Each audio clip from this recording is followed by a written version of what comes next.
ألا من كنت مولاه فهذا علي مولاه. اللهم وال من والاه وعاد من عاداه.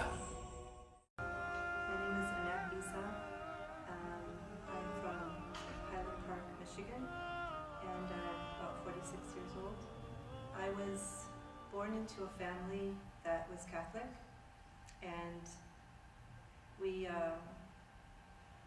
they followed the Catholic religion. However, I didn't feel the same way. I followed the belief. I did catechism, communion, and all of the rituals as I was told to do. I was a very obedient child. However, as I got older, unfortunately, there was some truth that was revealed to me that caused disbelief towards my family. So I reverted, I think at the age of 11, I'd like to say, because that's when I turned away from their beliefs and I went back to a former belief. However, I had no understanding of what other belief there was. So I ended up not believing in God. I used to say that there is no God. So at this point was my darkest time, and just I guess at that point, my mother, to put also good back into the situation, she did the best thing that she could for me. When I was born, she was illiterate. So she said that she prayed, and when I got older, she told me that I prayed for you that God would teach you because I couldn't teach you. So I went through schooling and I got honors English, and I was very well read. However, I never really read a book until I actually reverted to Islam. And I reverted to Islam when I was 19 years old because I married my husband. I didn't understand the treasure. I married my husband. I was in love with my husband. But I want to step back for a moment. At the time of that darkness, between 11 and 19 years old, I was in complete darkness. So I had no rules. A lot of things happened in those 8 years that I regret. So I hated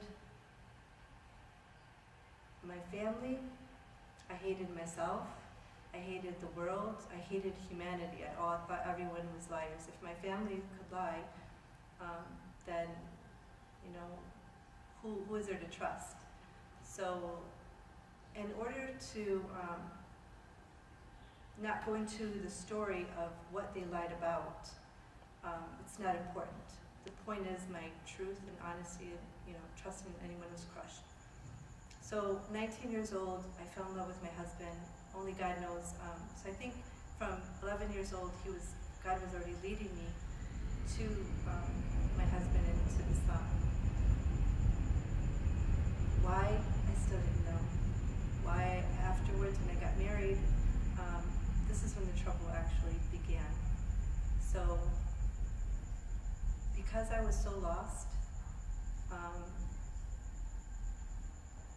I was in this love that I thought was love, but then God taught me that this is not love, because also lies, also things happen in marriage. When I reverted, also I was confused because I had no recollection or no knowledge whatsoever of Muslim or Islam. My husband was the first interaction with any Muslims. So at this time, I was confused even more from the Muslims community, which was unfortunate because some people were following their Islam that I was reading, and I was trying to learn how to pray, and I had to learn how to pray by myself. I had to learn how to, the only thing I could do is read the Quran and look towards Imam Hussein as my role model, as I understand that he's the one who used to get the converts in, which is suiting perfectly. So like the previous speaker, Imam Hussein was the one who touched my heart, and I I kept leading back. I remember a time when I was on the Msaliyah and just knowing that that was the only truth that there was, that was the only safe place in this world. And I said, God, if you don't help me, I don't trust anyone. If you don't help me personally, I'll be lost again. Because so many of the Muslims in the community, everywhere,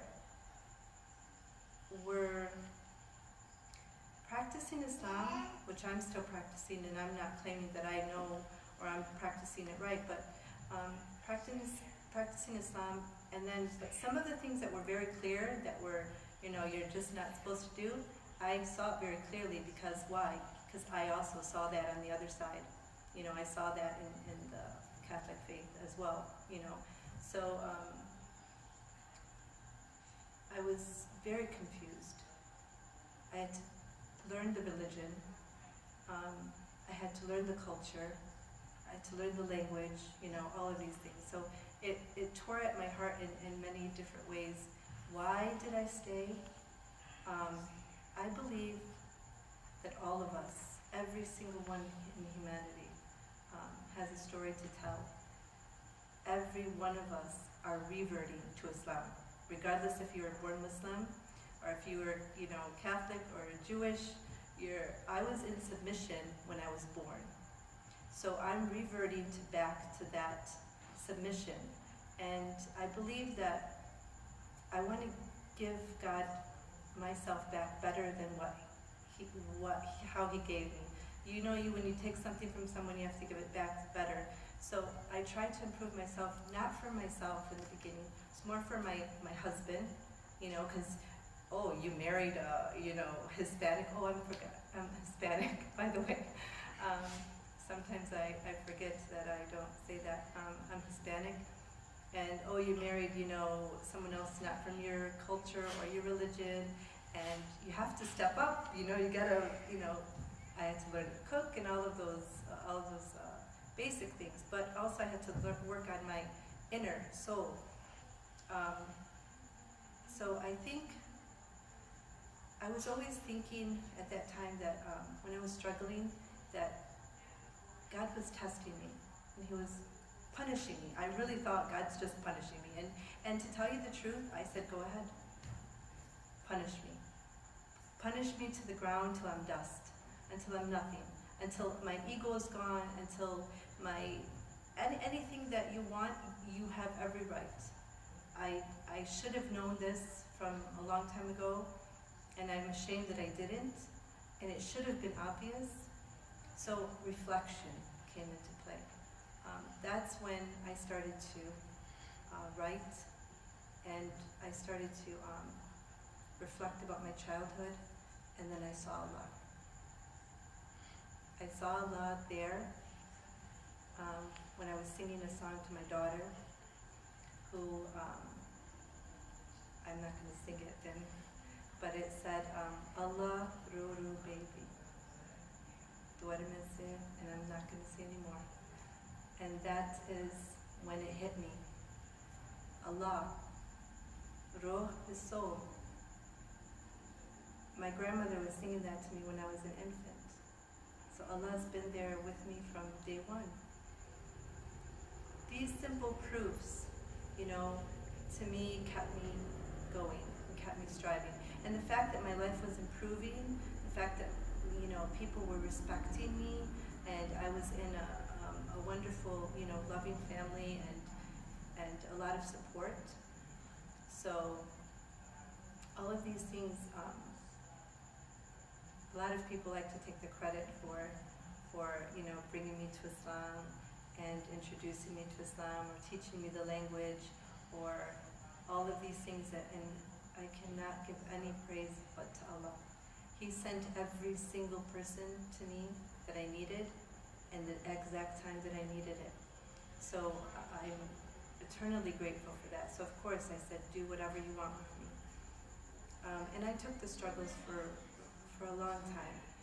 And my husband, I don't know if he was more foolish to marry me, or I was more foolish to say, that there was no God. So I think we were both foolish, and I think what taught me that we're all struggling is because he was struggling also as a Muslim, you know, and I was trying to help him, he was helping me. We both wanted to give up many times, and I think the mercy that comes is that Allah is testing us both. I think when you join in marriage against each other and fixing each other, and the point is to not let go, and the point is to never give in hope and to the mercy of Allah. I have a 26-year-old, you saw, 23-year-old, 12, 14, and 7 months. So alhamdulillah, God has blessed me, and I have a little different story. My life is wonderful now. So after Islam, I would not, I couldn't say, you know, some people say that, you know, yes, we've been poor, yes, we've had nothing, we've you know, gone through struggles, but I always knew that Allah was going to pay the bills. I always tell my husband, you don't have to pay the bills. Allah's going to pay them. You know, and these are things that are built over time, and it's not something that happens. It's a journey through, I think, Islam, not to Islam. I think it's a journey through your whole life. You're coming to new realizations and new enlightenments and new understandings, and I always love the fact that I tell Allah all the time, just go ahead, prove me wrong. I grew up in a family that had both strong structure and their parents, you know, together and everything, both Muslim, and they're raised in an Islamic environment, and so their struggles may be more silent and more not obvious. But not to, I mean, I thank you for having me here, but always I'd like to encourage that we not only speak to reverts or converts, however you prefer to say, but also every single person that you have opportunity to meet, they have a story to tell and knowledge that they've learned. But the things that stand out, one other thing in my, when I had to wear hijab, I say had to, didn't I say had to? Wow, had to, yeah, I'll tell you I had to. Allah, I cannot thank him enough. I had my daughter, she's 7 years old. She was, she was 1 year old when she had to have an operation on the crossing of her eyes. She had crossed eyes. So I was struggling with wearing hijab. Even though I married my husband, you know, some of his family didn't wear it, some did. So there was not like a lot of pressure for me to wear hijab, and my husband was not very, you know, he was okay, he's like on your own time when you're ready, and very supportive. But I was struggling with Islam, and I did the istikhara, which I always do because I started to read Quran, and I became addicted. It's like I couldn't stop. I like always wanted to have dialogue with Allah, because when I grew up, not trusting anyone, not liking anyone, I had really no friends. And even through the reversion and I was very socially, like, I was secluded. I was always by myself. I wasn't a talker. So this is, believe me when I tell you, this is a miracle that I'm standing here or sitting here in front of this camera and speaking about this. But I did the istikhara, and I remember the surahs that were revealed to me, and I said, Allah, if you take care of my, you know, daughter, you know, I'll wear hijab, you know, you say anything, right? I did the next, I said, okay, I'm sorry, reword it, rewrite it, how can I say this? I know you don't need me to do this, I need to do this for myself, I want to do this for myself, I'm just struggling to do this for myself. Please help me to do this. And I said, and I'm sure that you will take care of my daughter. And I opened the Quran, and it said his hand is over the hand. So the doctor's hand that's going to cut again, and my hair is standing up right now.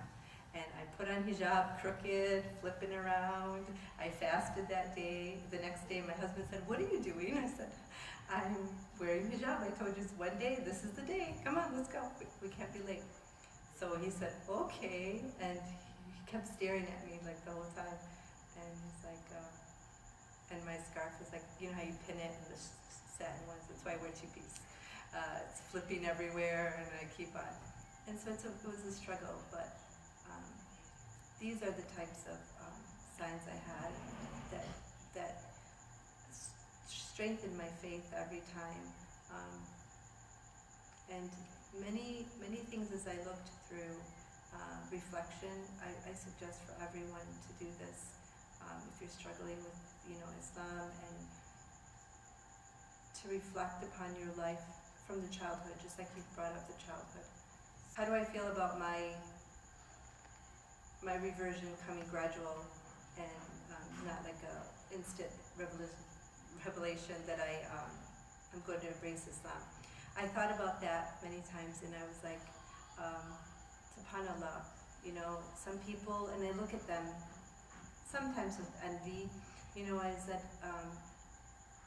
I wish that I would have been in the state of trusting maybe more, and maybe I would have saw things differently, but I think I was more stubborn and more that you had to prove to me, or you had to have some kind of real proof. And I think I needed it gradually. I don't think I could have accepted anything more. Because like the Quran was sent down gradually, and I always, I refer back to that because,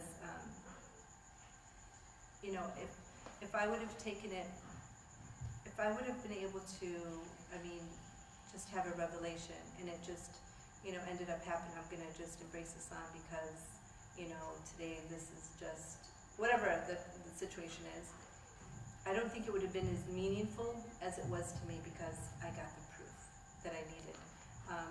And I was the conviction that was inside of me, once it was there, was unshakable. You can tell my husband.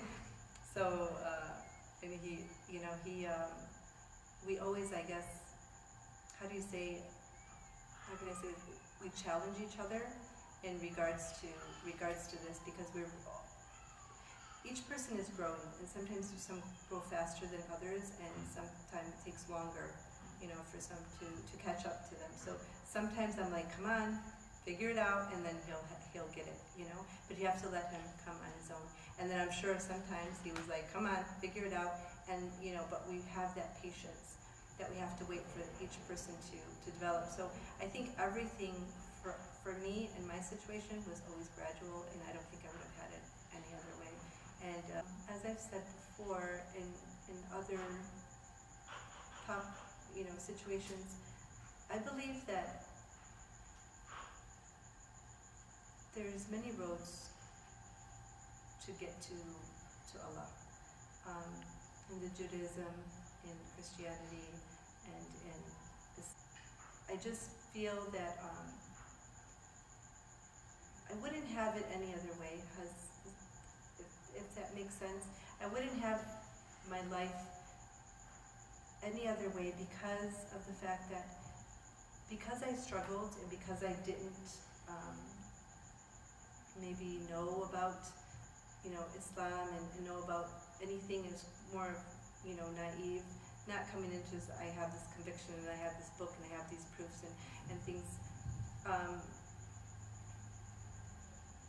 think I appreciated it a lot more because I struggled through it. I really struggled through it.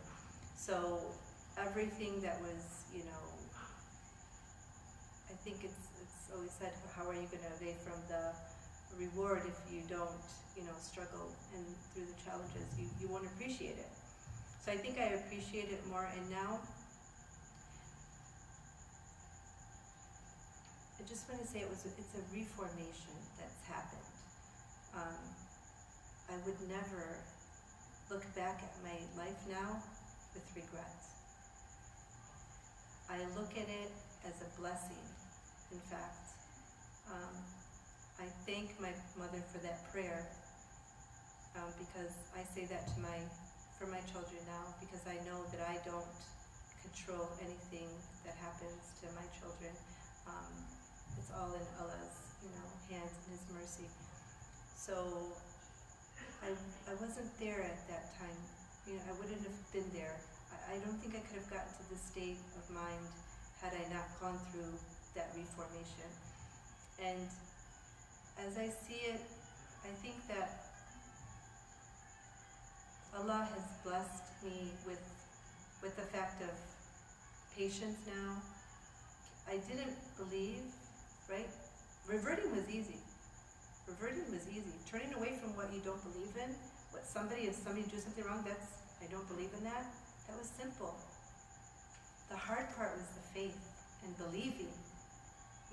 That was the hard part. And what was even harder is the submission. Now, if you know that something's going to happen, right, to your children, possibly, can you say, go ahead and go? Go ahead and go. I'm there. I'm there. I trust in Allah so much that I have no fear. I don't worry about, petty things. I would always be worried about things.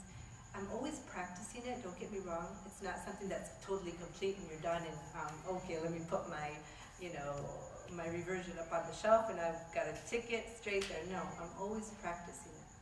And I always slip back. However, God gave me the tools along the way to keep me, in tune. And when I get off track, I see the signs of Allah that show me keep it together. So,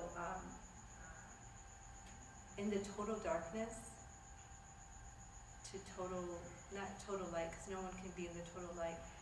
And that's why I say that everyone is like a treasure just waiting to be, spoken to, and something might trigger to someone else that, everybody has different perspectives. I look more I'm in peace now, I think, where before I was in total chaos and things were, unorganized and scattered, and I'm more in myself and trying to be, I'm evolving, I guess, into who God wants me